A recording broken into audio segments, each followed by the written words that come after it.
আমরা করব জয় নিশ্চয়,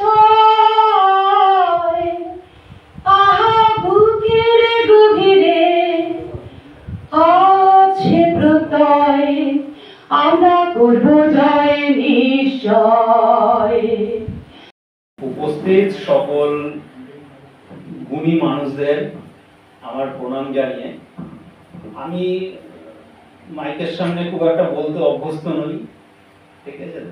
তা আমার মনে যা আসছে, আমার কিছু চিন্তা ভাবনা আপনাদের সামনে কিছু, আমি তাকে বলছি দেবাশিস দা চলে আসুন, আমরা আপনাকে কোশ্চেন আনসার করি, তাহলে আপনার উত্তর দিতে সুবিধা হবে।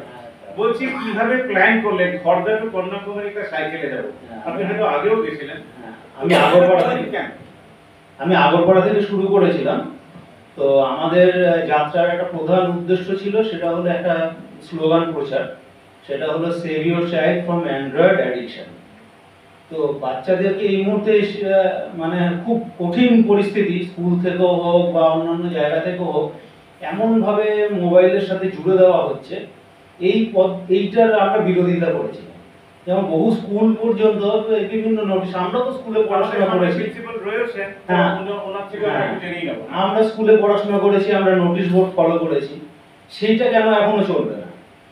তাই এবারে কি হচ্ছে, ওই নোটিশ থেকে শুরু হচ্ছে, তারপরে ক্লাস, তারপর অন্যান্য জিনিস। বাচ্চা যখন হাতে মোবাইল পেয়ে যাচ্ছে, ভাবছি ওটা ওর হক, যে ওখানে ওর স্কুলের জিনিস আসছে, ও মনে করছি যে এটা আমার ব্যবহার করতে পারি, স্বাধীনতা পেয়ে যাচ্ছে। তাই মোবাইলের অ্যাডিকশনের জন্য যেসব ধরনের ওষুধ, মানসিক রোগ এবং শারীরিক রোগ হয়, সেইগুলো সম্বন্ধে অ্যাওয়ারনেসের উপর আমরা প্রচার করি। একটু আগে একটা ভালো কবিতা আমরা শুনলাম, দেশ দেখাচ্ছে অন্ধকারে, আপনাকে আমার প্রবল অভিনন্দন। শুধু সোনালী সকাল আসবে বলে আত্মবাক্য বললে হবে না তো। সোনালী সকাল কিভাবে আসবে, মানুষের মতো মানুষ কিভাবে হবে, একজন সিইও মানুষ, একজন ক্ষেত মজুরও মানুষ। আমাদের ন্যারেটিভে কি আছে, সিইওটাই যেন খুব ভালো মানুষ। ফলে এগুলো নিয়ে বলবো, তার আগে একটা প্রশ্ন করি, সাইকেলের সাথে কি ডেমোক্রেসির একটা সম্পর্ক রয়েছে? আমরা দেখেছি নরওয়ের মতো দেশে প্রধানমন্ত্রীও সাইকেলে চেপে ঘোরেন। চীনের মতো দেশে সাইকেল আরোহীদের জন্য আলাদা একটা রাস্তা করে দেওয়া হয়েছে, কেন সাইকেল পরিবেশ দূষণ আনে না। ফলে আপনাদের সরকারের কাছে কিছু দাবি আছে এরকম সাইকেল আরোহীদের জন্য, যেখানে সাইকেলও থাকবে, পরিবেশও থাকবে? এর মাঝে একটা কথা বলে দিই, আমাদের কলকাতা সাইকেল সমাজ বলে একটি গ্রুপ আছে, সেখানে একটি মেয়ে সাইকেল শিখতে এসেছিল। তার কারণ হলো, ও শিকাগো শহরে কোনো একটা ইউনিভার্সিটিতে ও পড়াশোনা করতে যাবে, সেখানে ম্যান্ডেটারি সাইকেলিং জানতে হবে, এবং ওই প্রেমিসেসের ভিতরে কোনো রকম মানে অন্য কোনো ভেহিকলস অ্যালাউ নেই, ওই প্রেমিসেসের ভিতরে আপনাকে সাইকেলেই যাতায়াত করতে হবে। তা এই যে বাধ্যবাধকতাগুলোতে কিন্তু সাইকেল তো একটা পরিবেশ বান্ধব যান, শুধু তাই না, এটা শরীর এবং মনের অনেক অসুখকে নিরাময় করে। তার উদাহরণ আমাদের গ্রুপের বহু মানুষ আছে, 70 বছর 80 বছর বয়স, তারা অলরেডি বিছানা ধরে নিয়েছিলেন, অথচ তারপরে সাইক্লিং করার পরে তাদের সেই মোবিলিটিটা চলে এসছে শরীরে। এখন মানে ভেরি রিসেন্টলি উনি নদিয়া থেকে ওই নেপাল গেলেন সাইকেল চালিয়ে। যে মানুষটা বিছানা ধরে নিয়েছিলেন, সে সাইকেল চালিয়ে নদিয়া থেকে নেপাল গেলেন। তা এই যে ব্যাপারটা, আর সরকারের কাছে ব্যাপার হচ্ছে, সরকার তো সাইকেল দিচ্ছে, কিন্তু সাইকেল লেন করছে না, 164টা লেনের উপরে রেস্ট্রিকশন করে দিয়েছে। তো এইটা আমাদের একটা বিরোধিতার জায়গা। তো আমি পার্টিকুলার কোনো সরকারের নীতি বা এসের উপর আমরা আঘাত আনতে চাইছি না, কারণ আমরা কোনো পলিটিক্যাল লোক নই, বা আমরা একটুখানি সেফ সাইড থাকার চেষ্টা করি। কিন্তু ঘটনা যেটা, আওয়াজ তো আমরা তুলতে আমাদের করতেই হবে, না করলে পরে তো মানুষের কাছে কি পৌঁছাবে না। সবচেয়ে বড় জিনিস যেটা জানেন কি, সেটা হলো প্রত্যেকে সাইকেল চালান, সাইকেলটাকে নিজের জীবনের অঙ্গ করে নিন। আজকে আপনার জীবনের যদি অঙ্গ হয়, সরকার সেখান থেকে সরতে পারবে না। আজকে আমরা যদি বলি যে আমি ধর্মতলা সাইকেল নিয়েই আসবো, তাহলে কি সরকার একটা না একটা দিন বাধ্য হবে যে এখানে একটা সাইকেলের ব্যবস্থা করে দিতে। বড় বড় সিটিগুলোতে যাই, গিয়ে দেখি অনেক জায়গায়, রাঁচিতেও দেখেছি, অনেক জায়গাতে দেখেছি যে সাইকেল রয়েছে, মানে আপনি যে কোনো সময় যে কোনো জায়গা থেকে সাইকেল নিতে পারেন রেন্টে, আপনি ঘুরে ঘুরে আবার যে কোনো জায়গায় জমা করে দিতে পারেন। আপনাকে আরেকটা প্রশ্ন করব, আপনারা যে পুজোতে রক্তদান যেটা এই করলেন, অর্গানাইজ করলেন, তার পুজোর সময় কেমন রেসপন্সটা ছিল?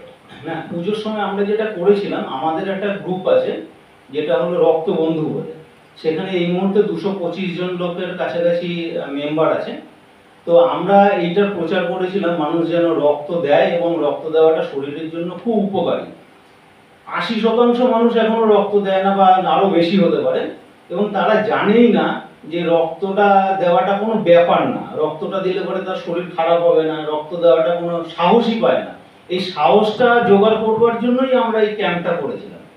আর সেকেন্ড জিনিস যেটা হলো রক্তদানের ক্ষেত্রে বলি যে আজকালকার দিনে শহর অঞ্চলের যে ধরনের মানুষজনের যা শরীরের অবস্থা, 40 বছরের ঊর্ধ্বে বেশিরভাগ মানুষের কোনো না কোনো রোগ হয়ে যাচ্ছে, যারা রক্ত দিতে অক্ষম হয়ে যাচ্ছে। তো এই 18 থেকে 40 আমাদের কিন্তু খুব প্রাইম টাইম একটা, মানে ডোনার। এই ডোনারকে যদি আমরা একদম স্কুল লেভেল থেকে যদি না শিখিয়ে দিতে পারি যে হ্যাঁ তোমার কিন্তু রক্ত দেওয়াটা তোমার একটা সামাজিক কর্তব্যের ভিতর পড়ে এবং রক্ত দেওয়াটা শরীরের জন্য উপকার, এই দুটো জিনিস যদি কারোর মাথায় ঢুকিয়ে দেওয়া যেতে পারে, দেখুন সব মানুষই কিন্তু চায় নিজে কিছু করুক, একটা সোশ্যাল ওয়ার্ক করুক, কোথাও না কোথাও যত সেলফিশ মানুষ হোক সে কিন্তু চায়। কিন্তু আমরা যদি সেই পরিবেশটাকে তৈরি করে দিতে পারি বা মাথায় ঢুকিয়ে দিতে পারি, বলতে পারেন মগজ ধোলাই করে দিতে পারি যে হ্যাঁ রক্তটা দিতেই হবে। কোনো একটা গুরুদেবের আশ্রমে দেখেছিলাম, মানে ওনারা হলেন সন্তান দলনা শতদল পিএনি আছে যে বেরোলে, যে ওনাদের নিয়ম হলো যে ডিভোটিদের রক্ত দিতে হয় আর কি, ঠিক আছে? তো রক্ত দিয়ে ওখানে একটা করে ইউনিট আপনারা ডোনেট করতে আচ্ছা, পারেন। প্রতি শেষ প্রশ্ন করি, আপনারা এই যে বস্ত্র দান করতে যাচ্ছেন এই ব্যাপারে একটু বলে দিন সবাইকে, যদি কেউ ইনভলভ হতে পারে তাহলে হয়ে যাবে। বস্ত্র দানের ব্যাপারটা, আমি এখন আমার মেয়ে তখন খুব ছোট, আমার মেয়ের প্রচুর জামা কাপড় জমে যেত, তাই জমে যেত দেখে আমি ভাবতাম যে এই জামা কাপড়গুলো নতুন নতুন জামা কাপড় কি করবো। তা আমি এনজিও খুঁজতাম, তখন এনজিও খুঁজে তাদেরকে জামা কাপড় দিতাম। সেটা আজ থেকে ধরুন 6-7 বছর আগেকার কথা বলছি। তারপরে যখন আমার মেয়েরটা দিতে শুরু করলাম, আমি ভাবলাম যে আরেকটু বেশি করে দিই, মেয়ের বন্ধুদের থেকে দিলাম। তারপরে এরকম হলো, এখন মোটামুটি গত বছর আমরা প্রায় 25,000 জামা কাপড় ডোনেট করেছি।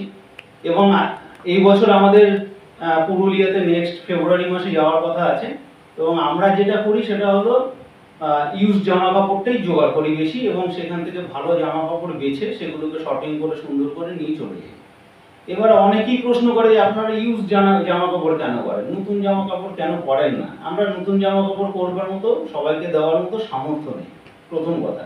আর সেকেন্ড কথা হলো আমার মনে একটা জিনিস ঘোরে যে যে কোনো জিনিসের রিসাইক্লিংটা খুব প্রয়োজন।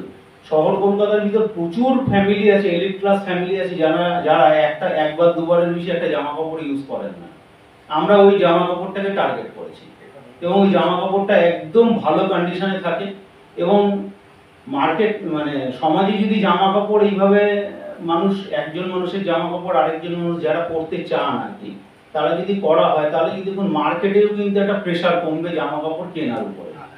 তাতে একটা বন্টন ব্যবস্থার ক্ষেত্রে আমাদের কিন্তু একটা অনেক রকম প্রভাব পড়বে আর কি, ইকোনমিক্যালিও প্রভাব পড়বে। এছাড়া আরেকটা ব্যাপার আছে যে আমি বাচ্চাদের কথা হচ্ছিল এখানে, তো আমার একটা মনের একটা স্বপ্ন আর কি, আমাদের ট্যাগটাই রয়েছে হলো এই শিশুকে বিশ্বের বাসযোগ্য করে তুলতে হবে। আজকে পৃথিবীতে যা উন্নয়ন হয়, একটা নতুন সিটি তৈরি হচ্ছে, পারমাণবিক বোমা তৈরি হচ্ছে, যুদ্ধ করছে, অনেক কিছু হচ্ছে, নিজেকে স্টাবলিশ করবার জন্য আন্তর্জাতিকভাবে বিভিন্ন রকম পরিকল্পনা হয়। বাচ্চাদের কথা কেউ কিচ্ছু ভাবে না, কোনো বাচ্চাদের প্রতিনিধি থাকে না, বাচ্চারা কি বলতে চায় জানে সেটা কেউ শুনতে চায় না। সবচেয়ে বড় ব্যাপার হলো এত বড় বড় ক্যাবিনেট আছে, কোথাও দেখেছেন একজন বাচ্চার প্রতিনিধি রয়েছে? কোথাও কোনো বাচ্চার প্রতিনিধি দেখি না। তারা চায় না যুদ্ধ, তারা চায় না পারমাণবিক অস্ত্র। আজকে আমাদের যে খরচা হয় ডেভেলপমেন্ট, বাচ্চার পার্ক, বাচ্চার কি বলবো খেলার মাঠ দখল করে রাস্তা হচ্ছে, বিল্ডিং হচ্ছে, কমপ্লেক্স হচ্ছে, এগুলো তো আমরা ডেভেলপমেন্টের অঙ্গ বলে মনে করছি। আমরা কেন মনে করবো না যে বাচ্চাদের কথাটা শুনিই না? তো আমরা যারা স্কুলে চাকরি করেন বা পড়াশোনা করেন তারা তো আরো বেশি ফিল করতে পারেন। একটা বাচ্চা একটা স্কুলে এসে, এখন আমরা যখন ছোট ছিলাম আমরা স্কুল বাঙ্ক করতাম, মানে ছুটি নিতাম।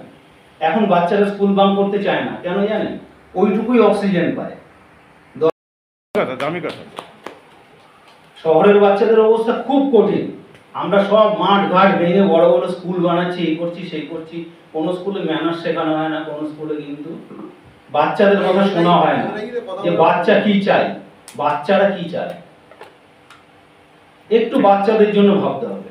একটা লাস্ট প্রশ্ন, যেহেতু আপনি এত সুন্দরভাবে একটা নতুন জায়গাকে ধরলেন, সোনালী সকাল এভাবে আসবে, ওই পুরনো কথা বলে আসবে না। যেটা বলছিলাম, ধরুন আমাদের মেন্টালিটির মধ্যে, বিশেষ করে যখন আমরা টিনেজার হচ্ছি, সেই সময় বাইকের একটা তীব্র দাপট থাকে। হ্যাঁ, মানে উলঙ্গ রাজার দেখে তো আমরা বাস করি, ফলে বাইকটা আমাদের অনেকভাবে টানে। কিন্তু সাইকেল নিয়ে ওরকম আগ্রাসী প্রচার হয় না কেন? আপনারা করতে পারেন না কেন, আমরা করতে পারি না কেন, যে সাইকেলও তীব্রভাবে টানবে? অ্যাকচুয়ালি নতুন যা কিছু আছে আমাদের সমাজের ভিতরে, সেগুলো কিন্তু সবাইকে আকর্ষণ করে। একটা তা বাইক একটা হলো মানে নতুন অল্প বয়সী ছেলে মেয়েদের কাছে একটা গতিশীল যান, খুব পরিশ্রম দেয় না তাতে, হ্যাঁ, খুব কমফোর্টেবল যান, যার জন্য বাইক একটা কিন্তু একটা জায়গা সব ছেলে মেয়েদের ভিতরেই করে রেখেছে। সাইকেলটাকে নিয়ে আমরা কিন্তু ভাবি না যে আরো সুন্দর সুন্দর সাইকেল বের করি, আরো ডেভেলপ সাইকেল বের করি, আরো দেখতে সুন্দর সাইকেল বের করি। এখন অনেকটা এসছে, অনেকে দেখা যায় যে ভালো ভালো সাইকেল নিয়ে লোকে ঘুরে বেড়াচ্ছে, কোনোটা কার্বন ফাইবার বডি, কোনোটা অ্যালুমিনিয়াম অ্যালয় বডি, এইসব জিনিসগুলো দেখে কিন্তু মানুষ কিন্তু আকর্ষণ হচ্ছে।